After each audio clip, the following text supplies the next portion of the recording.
en temática de peticionantes de asilo y refugiades, y César González en representación del jurado de la competencia de largometrajes internacional cine migrante.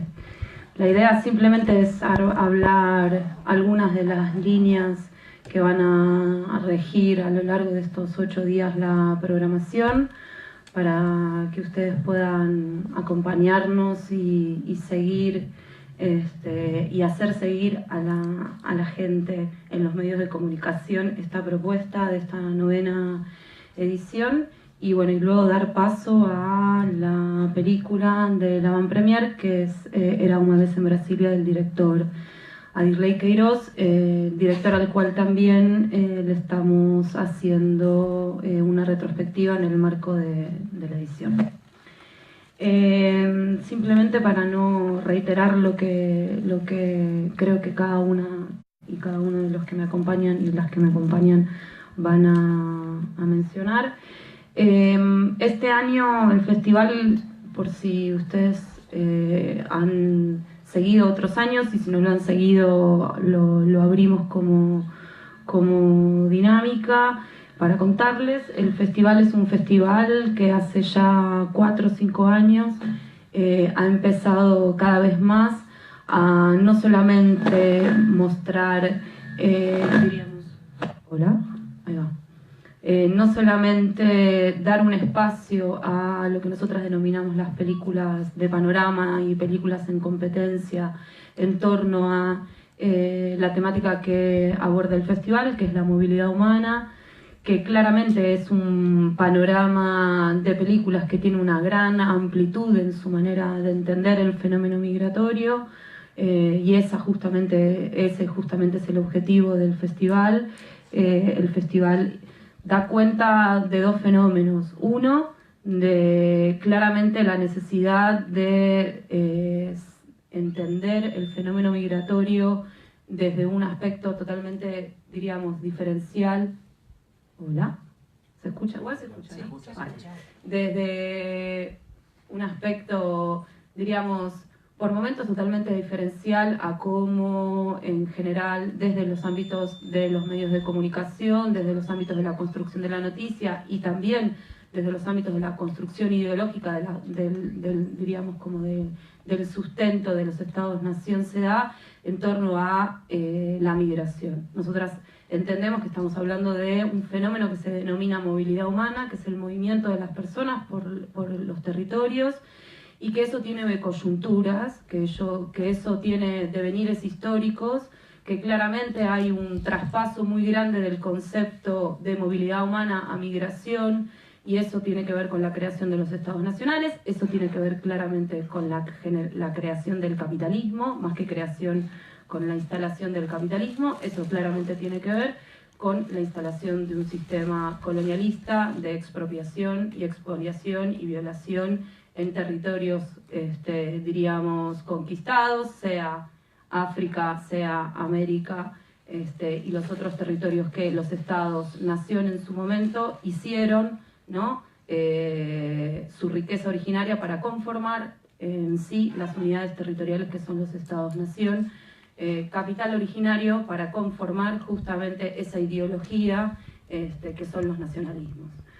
El festival justamente intenta mostrar eso, intenta dar cuenta cómo, si bien hoy en la actualidad podemos entender, o los medios de comunicación nos presentan muchas veces las cuestiones migratorias por cuestiones excepcionales, guerras, por cuestiones, diríamos, de historias, de grandes conjuntos migratorios que no se sabe muy bien por qué hacen eso, ¿no? Como pienso en, no se sabe muy bien por qué casi todos los africanos y las africanas intentan cruzar a Europa y mueren en el mar Mediterráneo, o intentan también al mismo tiempo generar, en función de los diríamos, momentos de la implementación de políticas económicas, sean políticas, momentos en los que la economía es una economía de bonanza o momentos en los que la economía no es una economía de bonanza, entonces en función de eso generan estereotipos en determinados sujetos sociales y en función de eso criminalizan la presencia de esas personas,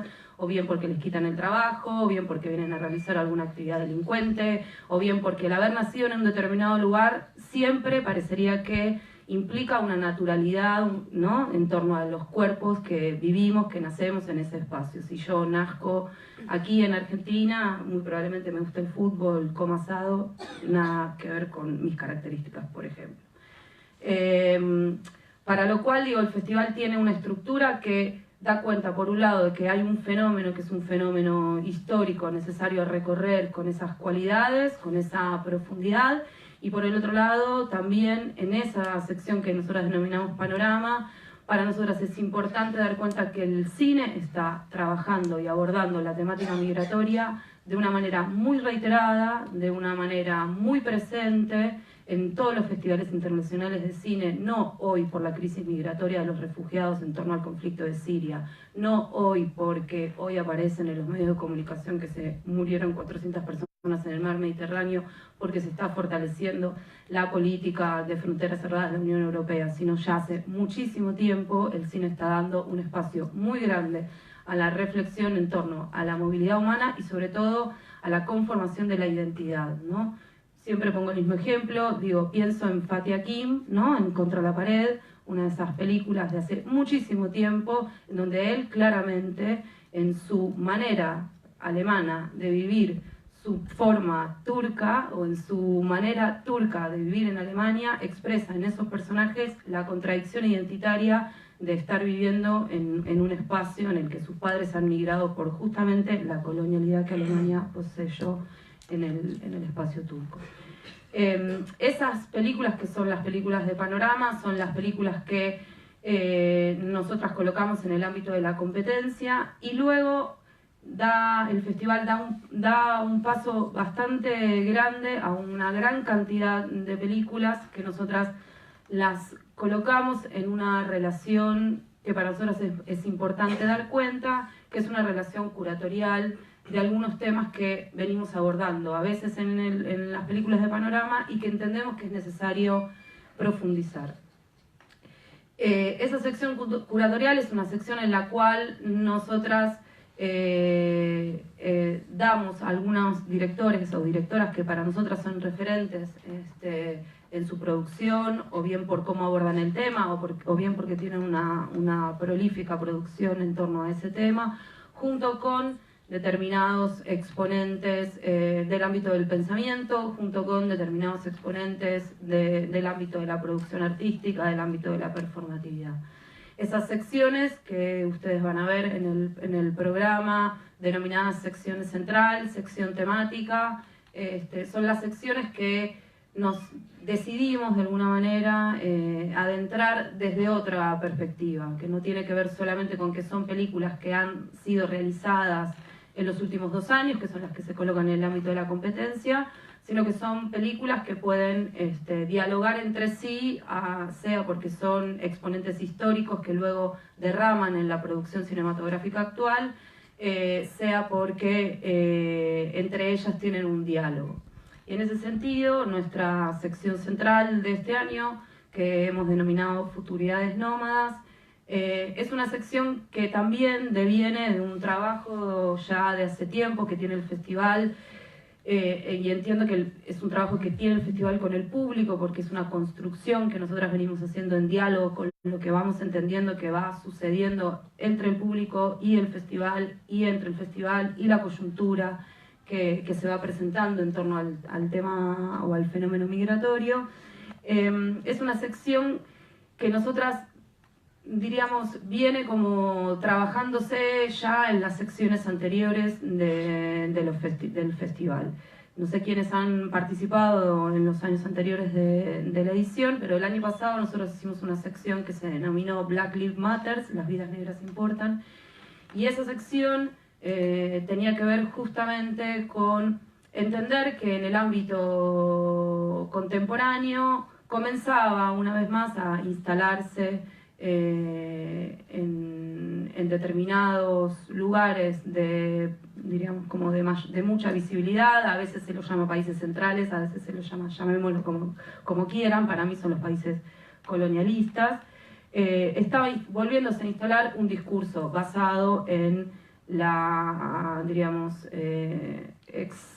como la exposición del nacionalismo por encima de los derechos de las otras personas. Claramente la coyuntura de la asunción de Trump, la coyuntura próxima de la asunción de Macron, porque el festival del año pasado se hizo en septiembre y estábamos a esos ciernes, la coyuntura de la asunción en América Latina de gobiernos de derecha venían de la mano de la instalación, una vez más, de un tipo de identidad, un tipo de necesidad de definición identitaria, que muchas veces podríamos decir que no dista mucho de la que se tenía antes, en otros casos podríamos decir que a pesar de haberse hecho esfuerzos notables porque esas identidades sean percibidas de manera diferente, volvían, ¿no?, a instalarse en el ámbito de la sociedad y en el ámbito específicamente del poder, discursos basados en identidades absolutamente colonialistas e identidades absolutamente blancas, diríamos, más simple. El año pasado la sección Black Lives Matter, las vidas negras importan, la construcción de la negritud y la construcción de la villeritud, que fue un concepto que César justamente incorporó. Él fue curador de la sección en el caso justamente del concepto de la construcción de la villeritud. Justamente tenía que ver con poder entender qué hay por debajo de los discursos actuales de los nacionalismos de Trump, por ejemplo, de Macron, por ejemplo, o de Macri, en este caso, por ejemplo, ¿no? Y claramente lo que estaba por detrás, para nosotras y para nosotros, tenía que ver con una definición de una identidad basada en un eje racial. No está puesto en discusión para el gobierno de Trump si los mexicanos o no son personas igualitarias de acceso a derechos. Los afroamericanos tampoco son personas igualitarias de acceso a derechos. Así como tampoco ponemos en discusión, o está puesto en discusión, diríamos, para la sociedad argentina, parecería ahora en su generalidad, esperemos que no solamente la comunidad boliviana es la que no puede acceder a determinados derechos, como el derecho a la salud, que ahora, por ejemplo, en Jujuy está negado para la mayor parte de la población o de la comunidad boliviana presente allí, o el acceso a la educación, o el acceso igualitario, como todos y todas, sino que también está puesto en discusión el acceso a derechos de cualquier persona racializada, de cualquier pibe o piba que no conforme esa identidad que devino de los barcos, ¿no? Esa identidad famosa de todos somos europeos. Ese entrecruzamiento para nosotras era importante realizar, porque develaba justamente que la matriz sobre la cual se está sosteniendo la construcción de políticas, diríamos, restrictivas en torno a la cuestión migratoria, claramente tiene que ver con el eje colonial. De nuevo, una vez más, las comunidades afrodescendientes, afrodiaspóricas, las comunidades de los pueblos originarios, sean los territorios en los que hemos habitado siempre como América Latina, sean los territorios a los cuales nos han llevado como Estados Unidos o Inglaterra, volvemos a ser el eje del conflicto, invisibilizado, etc. Y en ese sentido, entonces, la sección de este año para nosotras era algo muy importante de retomar en torno a qué estaba sucediendo con la generación de posibilidades de vivir en este nuevo paradigma, no nuevo, sino en esta reinstalación de estos paradigmas coloniales en el 2017. Y allí fue cuando empezamos a entender que no solamente era importante habilitar el entendimiento de lo que nos está pasando, como lo hicimos el año pasado, sino que también era importante habilitar el entendimiento de lo que nos va a pasar, el entendimiento de lo que queremos hacer, el entendimiento de pensar un futuro, ¿sí?, por fuera de las maneras que evidentemente el sistema está entendiendo el presente y su pasado. Y allí fue cuando, de alguna forma, dimos cuenta que la realidad de lo que estamos observando y la manera de interpretar de lo que estamos observando claramente tiene una matriz, una vez más, de pensamiento occidental blanco, y por ende recuperar las maneras de entender el tiempo, las maneras de entender el presente y las maneras de entender el futuro de aquellas comunidades o de aquellas personas que nacimos de la herida colonial es absolutamente disruptivo, es absolutamente empoderativo, si se puede decir esa palabra, y por ende entendemos que generará, y esperamos que así lo haga, posibilidades de abrir perspectivas ante situaciones o ante un momento muy claro a nivel internacional de una parálisis y una, parecería más que parálisis, un cuestionamiento en torno a qué significa el futuro en esta matriz de organización social. Parecería que ya el crecimiento, evidentemente, del capital implica cada vez más la matanza indiscriminada, la violación indiscriminada y cada vez más acelerada, y evidentemente eso está haciendo crisis a todos los que, o a todas las que no somos parte de esa relación de dominación. Somos parte, pero no somos la parte dominante, diría.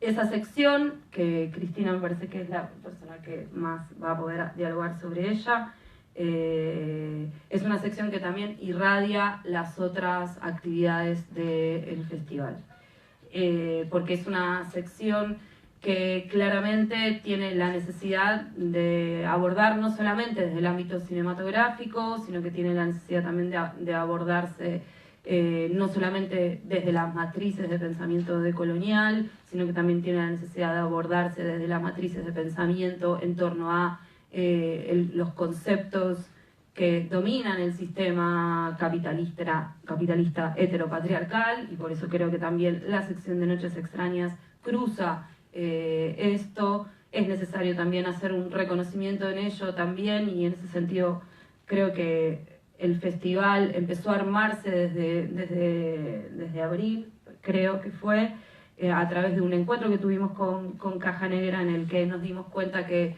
hace tiempo veníamos como evidentemente pensando y sintiendo a nivel cinematográfico, a nivel editorial, a nivel humano, a nivel musical, cosas que necesitamos colocar en el ámbito de nuestra producción cultural, y allí también entonces se armó de alguna manera todo lo que tiene que ver con la producción cinematográfica y las actividades de intervención performática en torno a dos publicaciones que Caja Negra este año ha realizado, que son parte también, diríamos, como ejes fundamentales de la construcción, por ejemplo, en el caso del afrofuturismo, de modos de pensar el futuro diferenciales y diaspóricos.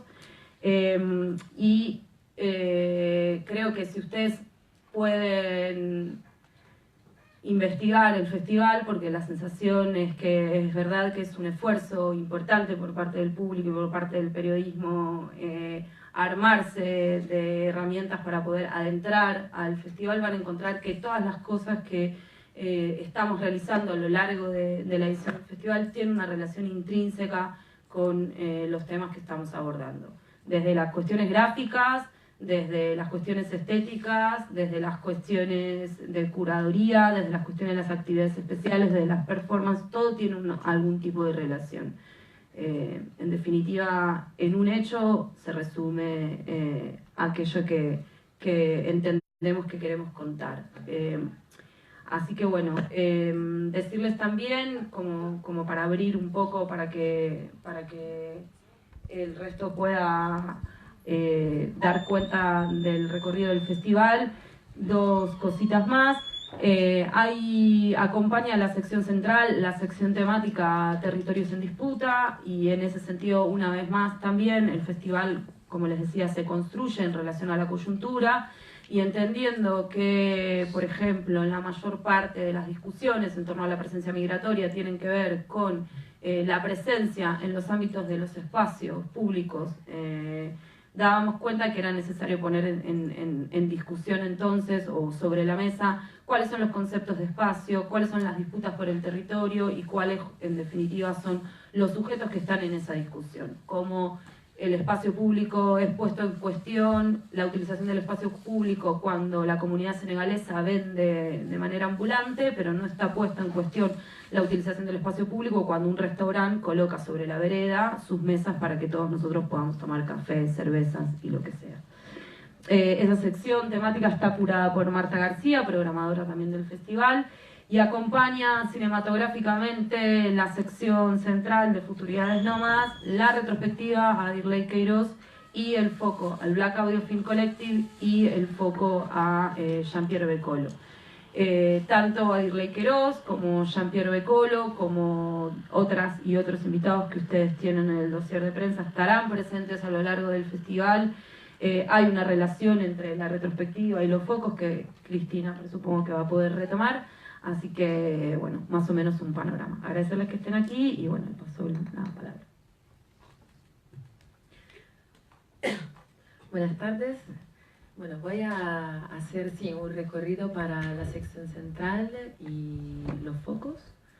Y bueno, un poco retomando lo que dijo Florencia, el interés, o más bien, voy a cambiar de sustantivo. La urgencia que sentíamos este año era poder contestar a la pregunta de si hay un futuro y si hay un futuro alternativamente posible. Bueno, nosotras no quisimos en ningún momento quedarnos con la duda de que esa puede quedar como un cuestionamiento. Entonces fuimos en búsqueda de una respuesta. Y un poco la idea de la sección central es afirmar que sí, hay futuros posibles y alternativos, y que estos futuros posibles y alternativos también son cocinados, de alguna forma, desde otras cinematografías, otros territorios, otras sensibilidades.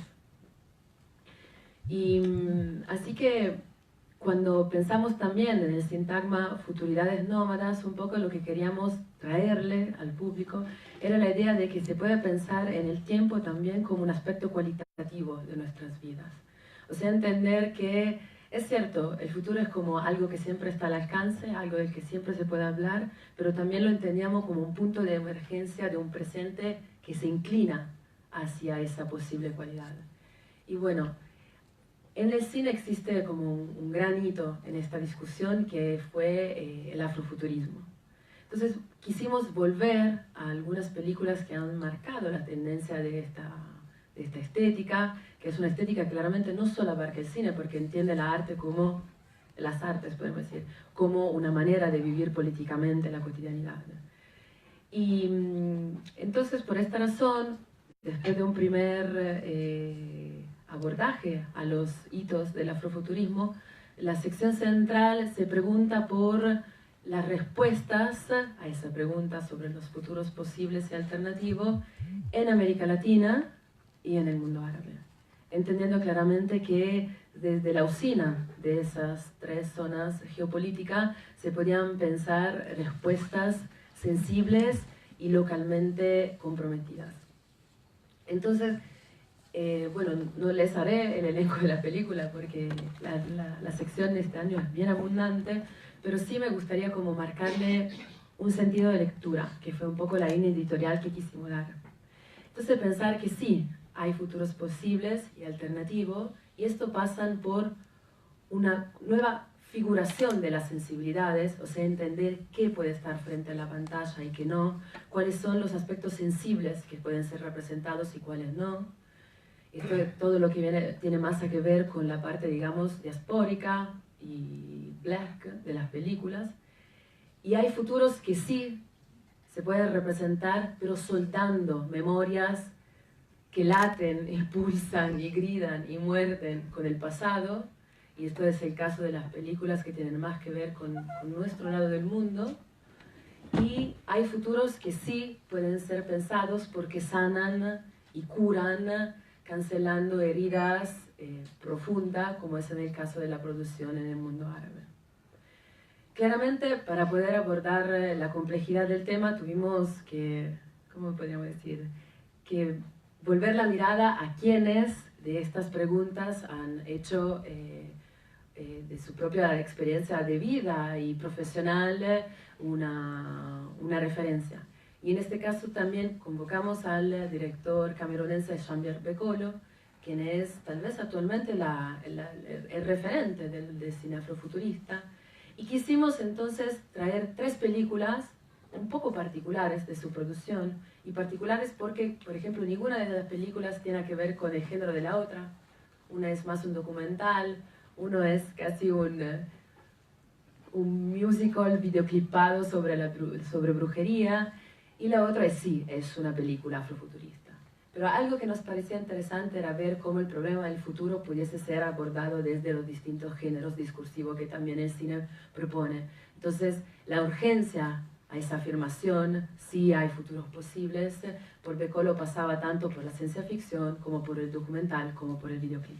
Entonces, esto es un poco la idea de habernos puesto en diálogo con Jean-Pierre, quien nos acompañará a lo largo de todos los 10 días del festival. En este sentido también la retrospectiva de Ley Queiroz ha sido otra necesidad para poder pensar alternativas posibles al futuro, como se nos los presenta acá, aquí y ahora, y que nunca, en la urgencia de nuestra cotidianidad. Alier Ley Queiroz es un director brasilero, tal vez el más comprometido de los últimos 10 años en no solo pensar, sino generosamente brindarnos alternativas para pensar el futuro. Bueno, ahora veremos, para ir a una vez en Brasilia, cuál es su respuesta. Claramente, todos sabemos dónde estamos emplazados. No son respuestas que pueden ser cómodas e inocentes. Así que esto es para dejar el justo suspenso antes de la película. Punto, punto, punto. Y bueno, como verán del programa, la línea editorial de este año es muy comprometida y abundante, así que bueno, espero puedan gozar de ella. Y paso la palabra a Fedo. Gracias. Bueno, lo mismo, dar las gracias a todos y a todas por estar acá. Y gracias a Cine Migrante también por la oportunidad de curar una sección, un programa un tanto, bueno, como el nombre indica, extraño. Extraño por el contenido y no tanto por lo que estamos presentando, por lo que vamos a presentar. Junto con el eje de racialización, se viene ya desde los 60, 70 fuertemente debatiendo el eje sexual o de sexuación, una serie de cuerpos en disputa que recusan cuál es el imaginario de lo normal y que últimamente parece que toman también la tecnología para pensar en un ejercicio de imaginación política cuál es el futuro de esa disputa y cómo se puede también imaginar otros cuerpos posibles. Una visión nada moralista de la tecnología, bastante enfrentada con otro tipo de feminismos más esencialistas, incluso más biológicos, y bueno, situada últimamente en torno a un concepto, una noción, que es la de xenofeminismo.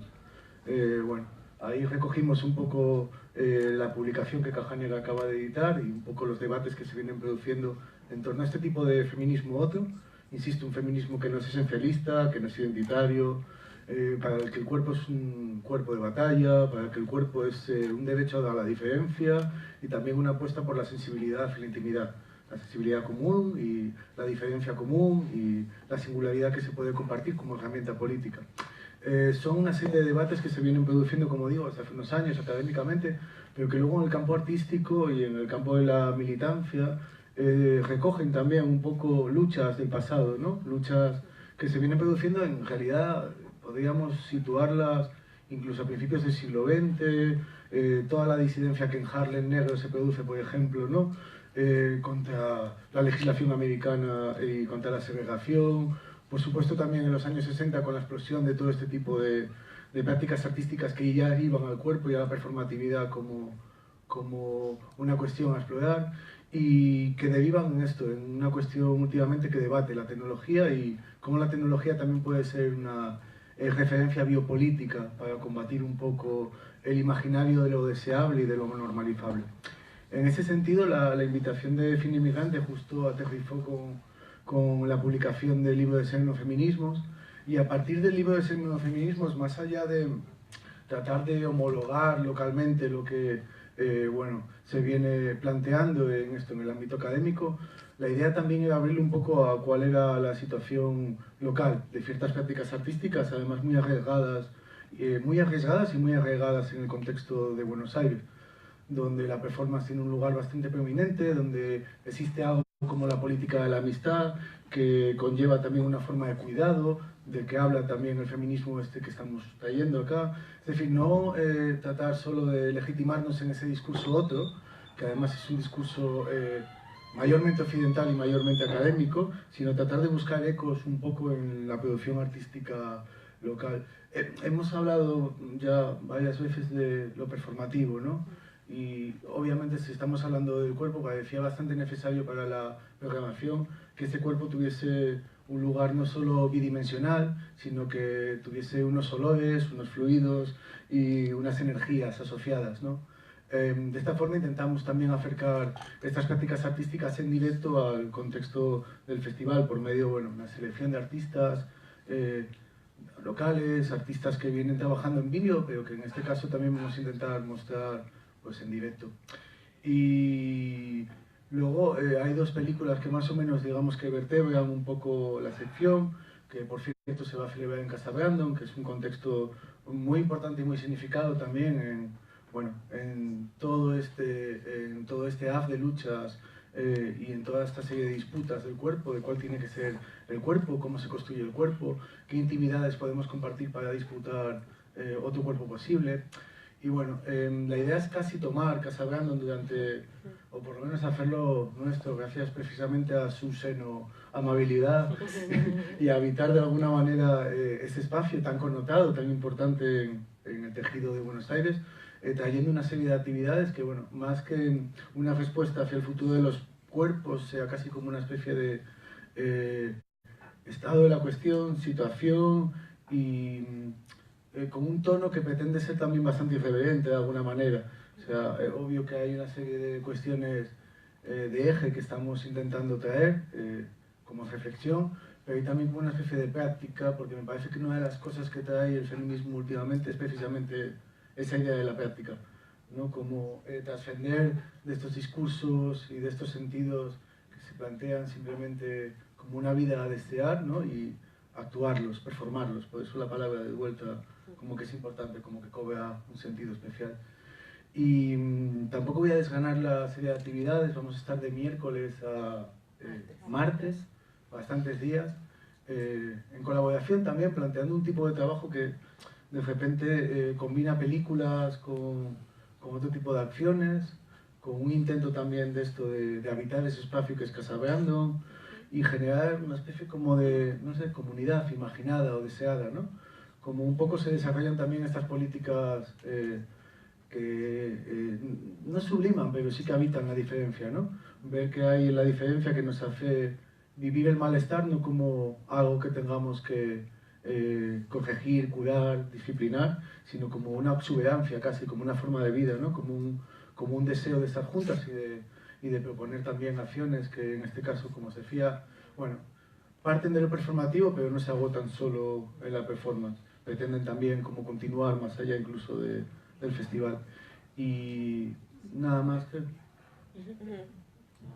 Bueno, de parte de Caja Negra, primero voy a reincidir en los agradecimientos, sobre todo bueno, a las chicas de Cine Migrante que nos invitaron a comienzos de año a producir esta confluencia que, como contó Florencia, fue bastante espontánea. Ellas tenían una idea, digamos, un lineamiento sobre una idea general sobre lo que iba a ser esta edición del festival, y nosotros casualmente o no tanto, porque estas cosas nunca son tan casuales, estamos publicando estos dos libros este año, que bueno, ahora les cuento un poquito de qué se trata, pero son los que ya mencionó Florencia y los que vamos a presentar en el marco del festival el próximo viernes, uno de ellos, y el martes, el otro. Bueno, estos libros, uno es Más brillante que el sol, de Kurt Wellum, los traje acá ambos. Más brillante que el sol, de Kurt Wellum, es un libro en el que se aborda con una perspectiva, o sea, se aborda un poco la historia de la música negra, pero con esta perspectiva que ya se mencionó, que es la del afrofuturismo, que va a estar abordada desde diversas perspectivas en el festival.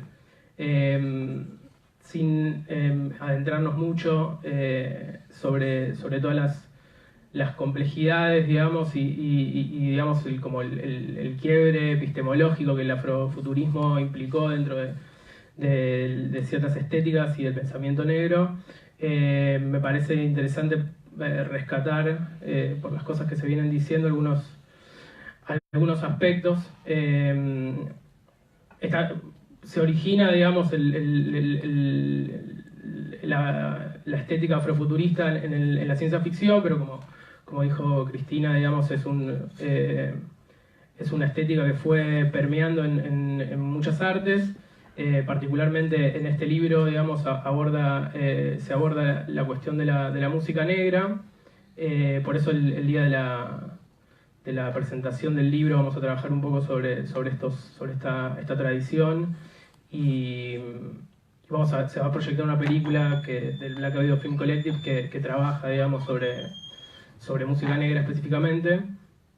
Y lo que me parecía interesante un poco señalar, para hacer algún aporte a las cosas que se vinieron diciendo, es que este abordaje afrofuturista respecto de los debates, digamos, del eje del futuro que se viene a plantear acá, propuso algunas nociones que fueron como bastante rupturistas, digamos, dentro del pensamiento negro. Fundamentalmente, digamos, la de sin dejar de lado la cuestión, digamos, las batallas por reivindicar y hacer visibles ciertas historias negadas, digamos, por la tradición, o sea, por el poder colonial, digamos, sin dejar de lado, decía, ese trabajo de visibilización. El afrofuturismo pone el énfasis no tanto en las raíces, no tanto en el pasado, sino que busca establecer como campo de disputa los escenarios futuros. Y eso lo hace, digamos, no desconociendo la tradición, porque un poco en realidad al plantear estas cuestiones se trata de un poco de romper cierto eje cronológico tradicional, digamos, del siglo XX, y que tiene mucho que ver también con el colonialismo y su noción de progreso, digamos, sino de pensar que el futuro es una reescritura desde ya de pasados. También implica retomar aquellos pasados que fueron cercenados, digamos, aquellas trayectorias que fueron cercenadas, pero, digamos, hacerlo con este foco, digamos, puesto en lo que sería el futuro, en la creación de otros horizontes de futuros alternativos a los que se plantean como casi, y a los que se insiste desde muchos lugares, como los futuros ya determinados, digamos, y que de algún modo nos vemos muchas veces un poco obligados a adoptar como nuestros horizontes. Y digamos que esa operación tiene sus implicancias, tanto, digamos, en lo que respecta a una lectura de lo que es la raza, y una lectura de lo que son, bueno, los cuerpos y distintas determinaciones tanto de tierra como de sangre, digamos, que en el afrofuturismo se manifiesta de un modo muy así paradigmático en una reivindicación de lo negro como lo no humano, digamos. Esto que suena bastante en un punto chocante, porque es lo que digamos, el pensamiento colonial siempre fue la operación, digamos, del pensamiento colonialista, digamos, la de aquello que conquista y aquello aquello que explota, digamos, aquello sobre lo que avanza, lo puede hacer por considerarlo un territorio no humano, digamos. El afrofuturismo, en vez de reivindicar, de intentar disputar esa noción de lo humano, digamos que reivindica esa posición no humana o poshumana como un punto también desde el cual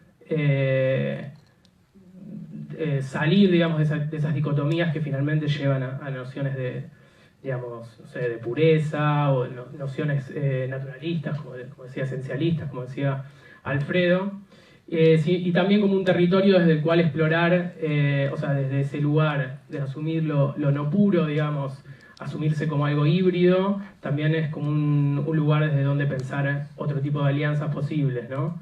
Entonces, bueno, eso es algo que en el libro está muy presente y que creo que va a dialogar bastante con distintas zonas del programa del festival. Paso un poco al segundo libro, que tiene bastante que ver también con algunas de estas cosas que estoy diciendo, que es el de Helen Hester, el libro sobre xenofeminismo. El xenofeminismo es, como comentaba Alfredo, es una corriente bastante reciente del feminismo, que igualmente tiene, digamos, sus raíces en el transfeminismo y en algunas nociones del feminismo de la denominada segunda ola, y que, bueno, es una propuesta de un grupo que se llama Laboria Kubokniks, un grupo de 6 feministas. Una de ellas está invitada, Katrina Burch está invitada y va a venir acá al festival, va a participar de distintas actividades, y con otra de ellas, que es Helen Hester, la autora del libro, vamos a tener la chance de hacer una videoconferencia. También, para resumir algunas de las nociones del libro, Alfredo ya lo hizo muy bien igualmente, pero bueno, voy a repetirme un poco y resaltar esta cuestión de que el libro lo que tiene, creo, interesante y trae de interesante a la propuesta general del festival, es tanto esta idea de entender un feminismo no esencialista y no puro, sino que el feminismo es un campo desde el que se puede pensar unas relaciones con los cuerpos y con los géneros no normativizadas y que no tienen necesariamente una determinación, o sea, si bien tienen una determinación natural, esa determinación natural es algo que también se puede, digamos, disputar, y está puesto en disputa, y ellas lo hacen a partir de esta recuperación de la ciencia, digamos, y de la tecnología, también como un terreno expropiable, digamos, hackeable, para decirlo en términos que ellos usan bastante, porque digamos que si bien uno podría hacer una genealogía muy lineal, digamos, que vincularía al pensamiento heteropatriarcal, al pensamiento colonial, con las tecnologías tal y cual las conocemos ahora, es posible, dicen ellas, subvertir esos usos y repensarlos, tomar esas armas y repensarlas, y asumir también nuestra relación con la naturaleza de nuestros cuerpos y con la naturaleza en general, como una relación en la cual es posible, digamos, la intervención y la modificación, sin que eso implique necesariamente asumir, digamos, y esta lógica de dominación o esta lógica occidental patriarcal, digamos. Para agregar una cosita más, que lo pone en relación también con el programa del festival, esta utilización de la tecnología, que también aparece en el afrofuturismo, donde hay usos y hay una reflexión muy interesante sobre la relación, por ejemplo, entre el mito y la ciencia, o recuperar tradiciones de la ciencia, no sé, de Egipto, o otras nociones de lo que es la ciencia, que eso pasa tanto en el libro como en la película The Last Angel of History que vamos a ver. Digamos que lo que este tipo de utilización o de apertura o uso de la tecnología propone, digamos, en el caso del xenofeminismo, es la apertura a lo que ellas denominan también un seno futuro. Y en ese sentido, bueno, es un concepto que tiene bastante que ver con muchas de las cosas que ya plantearon anteriormente, seno, digamos, tanto en el término xenofeminismo como en el xenofuturo, está refiriendo a esta idea de lo extraño, digamos, de hacerse amigo de lo extraño, y en el caso de los debates en torno a la temporalidad y a la construcción de futuros, lo que estarían diciéndonos es que hay que intentar pensar futuros que no sean una reproducción de lo mismo. Ella trabaja mucho, en este libro se trabaja mucho sobre la cuestión de la reproducción, no solo, o sea, la relación entre la reproducción biológica y la reproducción digamos, sistémica, digamos, y la idea de que el futuro no tiene necesariamente que ser eso que decía, digamos, una reproducción idéntica de lo mismo, sino una apertura a esto, digamos, estas posibilidades alternativas extrañas de mundos distintos al que conocemos. Bueno, eso. Buenas tardes, ¿cómo están? Acá dice mi nombre, yo soy actor. Y en este caso, en esta ocasión, digo, vengo como jurado de largometrajes. Así que estoy un poco como ustedes. Voy a empezar a participar de acá en adelante. Pero, no sé si se dan cuenta, soy extranjero. ¿Qué quiero decir con esto? Yo llegué acá a la Argentina hace 50 años. Un país generosísimo, hospitalario, me han tratado increíble, me siguen tratando increíblemente bien. O sea, me quieren. Y sin embargo, era vos. Hace 50 años cuando yo llegué acá, me decían ponja. Che, ponja, vení para acá. Che, ponja de allá, ponja de allá. Hasta que llegaron los supermercados chinos. Y ahora me dicen chino. Jamás coreano, ¿no? No me enoja, por supuesto que no me enoja. Pero estas son las... Y estoy hablando de un país que tiene toda la onda, la mejor. Y sin embargo, esas pequeñas, ¿no? Pequeñas cositas que van quedando que vos decís, no les cuesta, no es tanto. Soy coreano. No es que tampoco quiero sacar una bandera de que viva Corea. No, digo, si puede decir ponja, puede decir chino, puede decir coreano. Bueno, pero me parece que esto es un poco lo que está en la sociedad. Y sigo insistiendo, una sociedad, un pueblo totalmente amigable. Entonces, digo, esa pequeña cuestión. Por ejemplo, yo tuve que cambiar 3 veces el documento. La cédula de identidad, cuando nos daba la Policía Federal, ante la cédula de identidad. Porque ponían mi nombre y en lugar de nacimiento el nombre de mi papá, por ejemplo, estaba puesto. O la ciudad, o digamos, esos errores que tienen que... Yo los entiendo, ¿cómo no lo voy a entender? Vos imaginate que vos trabajas ahí en la aduana, en migraciones, y de repente te vienen 100, o sea, no es que vienen todos los días, de repente, un día te caen 100 familias coreanas, todo con el mismo parecido, todo el mismo nombre, la ciudad, el país, el pueblo, todo igual. Claro, llega un momento que ¿qué haces? Más sí, le pongo esto, y vamos.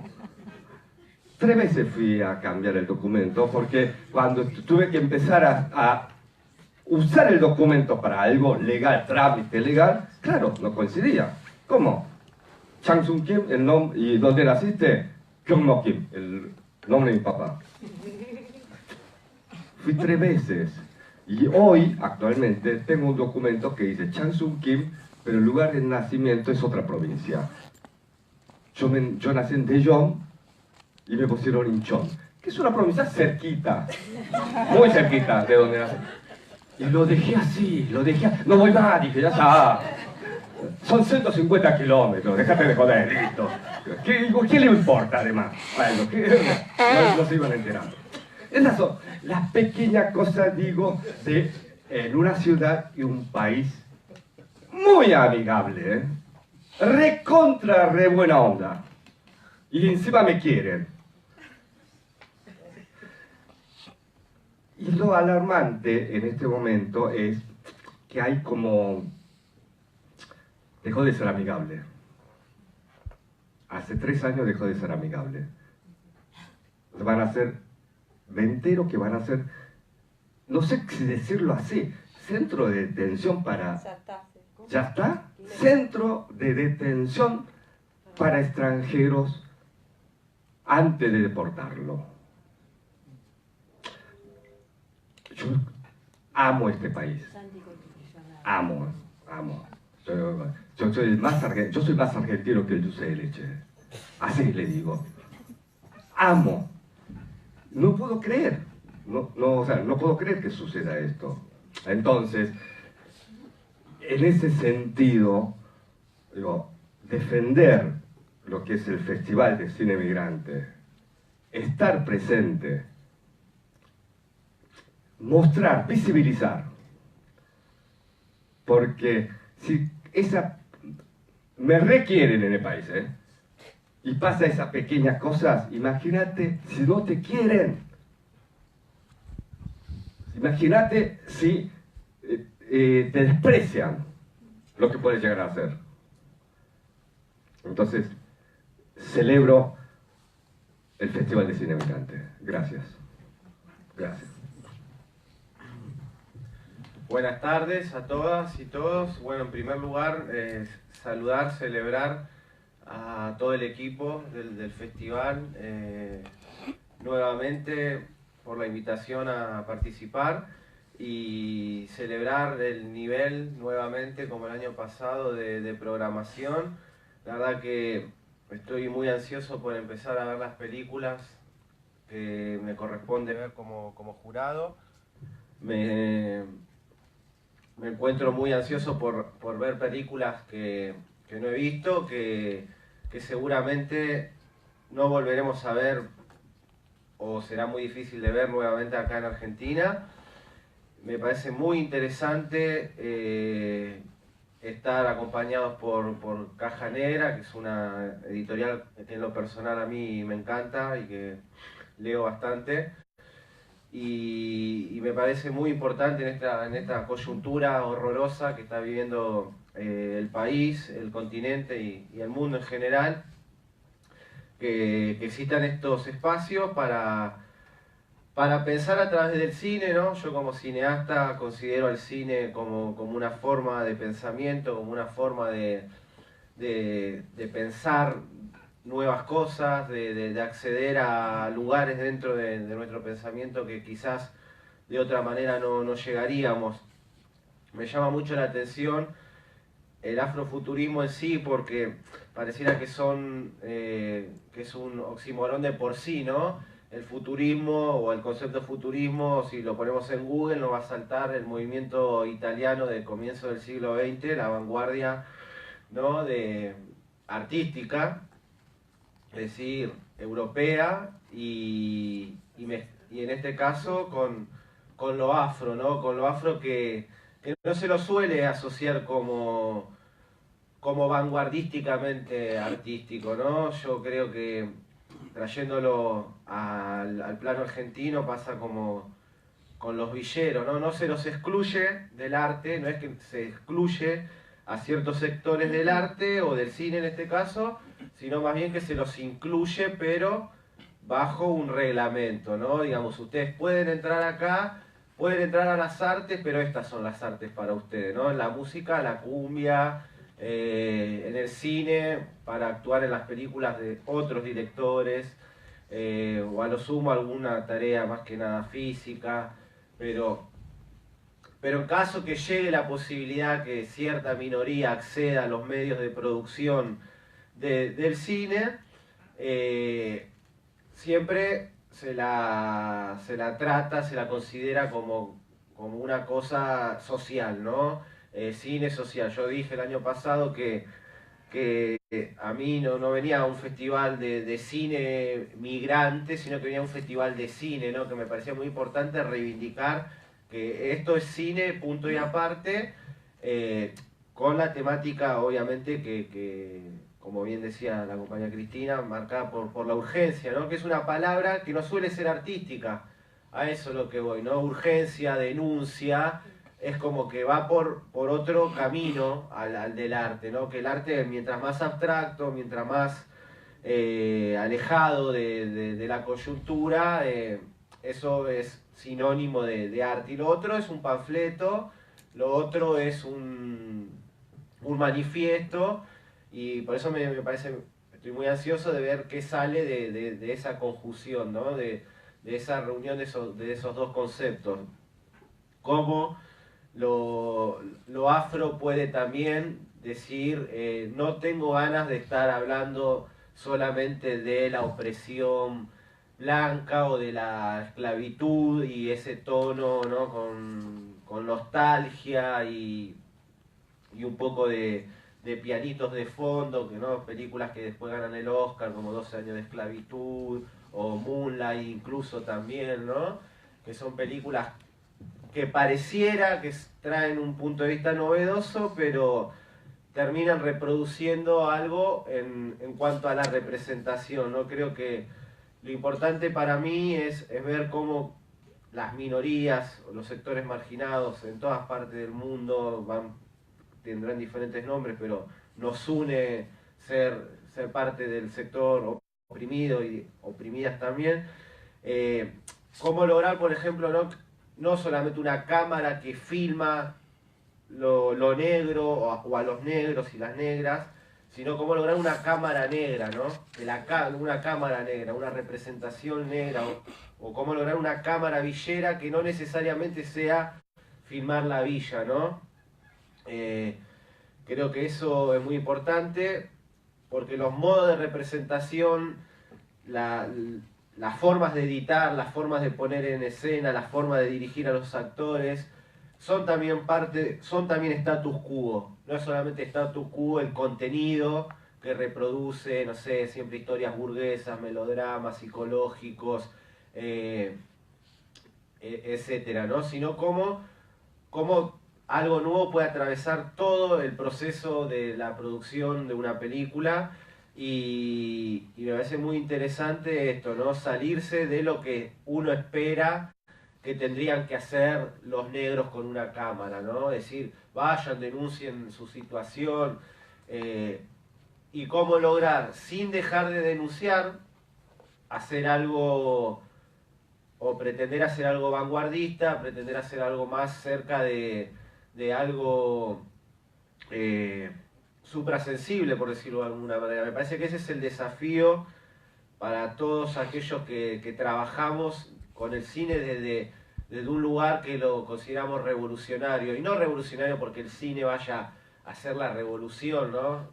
Sería como absurdo, si bien hubo momentos como en la década del 20 en la Unión Soviética, donde el cine hizo la revolución y el cine fue parte de la revolución y del frente de batalla.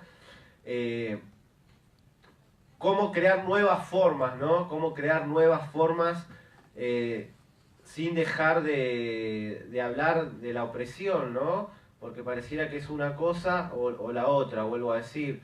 Si uno encuentra una reseña, o los días jueves cuando salen las reseñas de las películas, se usa como, es una virtud de la película que no denuncie, que no sea literal en la denuncia, ¿no?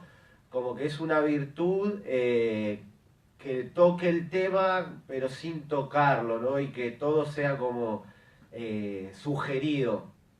Entonces, para mí me parece muy importante cómo lograr algo novedoso desde la forma, pero con un contenido que no sea indiferente a los problemas del mundo, a los problemas de las minorías que están apareciendo en pantalla. Así que me parece muy importante felicitar al equipo de Cine Migrante por traernos estas películas, por el esfuerzo que hacen por que se venga a pensar de verdad, ¿no? Creo que es un momento donde necesitamos de estos espacios, fortalecer estos espacios, necesitamos encontrarnos, porque si no nos va a ganar la pasividad neoliberal, ¿no? Nos va a ganar también la tristeza, nos va a ganar también el espíritu derrotista, que es en el fondo, creo,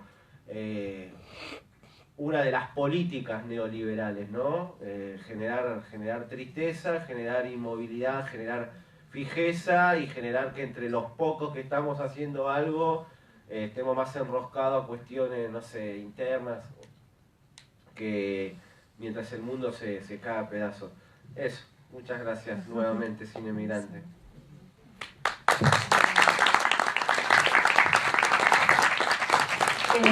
Simplemente decirles una cosa más, que bueno, lamentablemente no pudieron venir.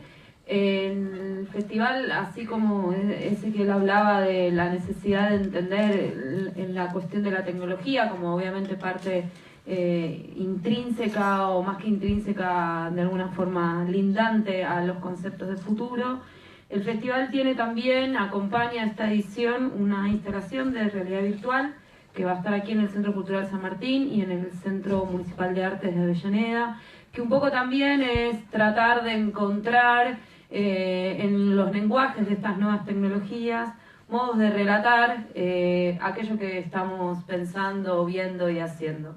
Hay una pieza exclusiva, eso ya es una novedad, no es una novedad, pero más o menos hay una pieza exclusiva al libro de Caja Negra de Code Woejung. Y luego hay una serie de inmersiones, así no sé si son sónicas, pero sí son inmersiones visuales al mundo del futuro desde el concepto del afrofuturismo. Así que eso también va a ser parte de la programación. Y bueno, no pudieron venir en este caso de las 2 de las 3 realizadoras porque están con problemas técnicos bastante importantes. La tecnología tiene eso, que parece que está todo bien, pero nunca está todo bien.